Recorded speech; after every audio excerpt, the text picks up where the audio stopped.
It's Rabbi Shlomo Landau, and here is something incredibly powerful about the first Aliyah in Parsha Shemot. You know, the first pasuk in the entire Sefer Shemot is an introduction to the formula, the secret recipe of how the Jewish people survived the decadence and the immorality that was Egypt. Take a look at this pasuk. Ve'ele Shemot b'nei Yisrael. The first component is Shemot, the name of the book. Why is names the name of the book? Chazal teach us that in Egypt, Leishinu es Shemam, the Jewish people maintained their Jewish names. They didn't feel a need to assimilate and integrate and take on Egyptian names. They were proud of their Jewish names. That was the first ingredient in the recipe for Jewish survival. The second one, Haba'im Mitzrayma, that are coming to Egypt. In the present tense, shouldn't it be that came?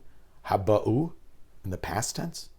The answer is that even 150 years into the Egyptian existence, the Jewish people never for a moment felt acclimated. They felt like foreigners, people who had just come. The society, the morals, the values, the culture of Egyptian society is just not us. We are immigrants, and we will always be that way.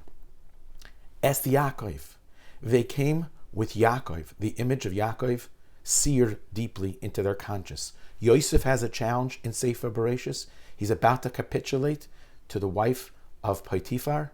All of a sudden, his father's image appears before him, and that gives him the inner strength and fortitude to pass this incredibly difficult challenge and ordeal.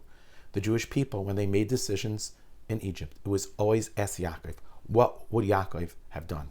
And then finally, and perhaps most importantly, Ish ubeisai ba'u. They came with their homes. That means maybe they were living in a culture, in a society where the street was treif, it was impure, it was unethical.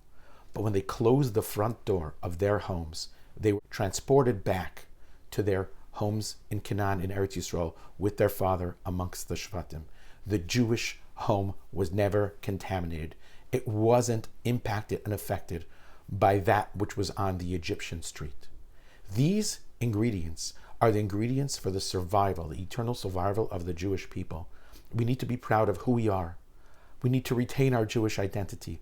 We need to understand who are our role models, Yaakov, Yisrael, and then finally to understand the power and the preciousness of the holy Jewish home.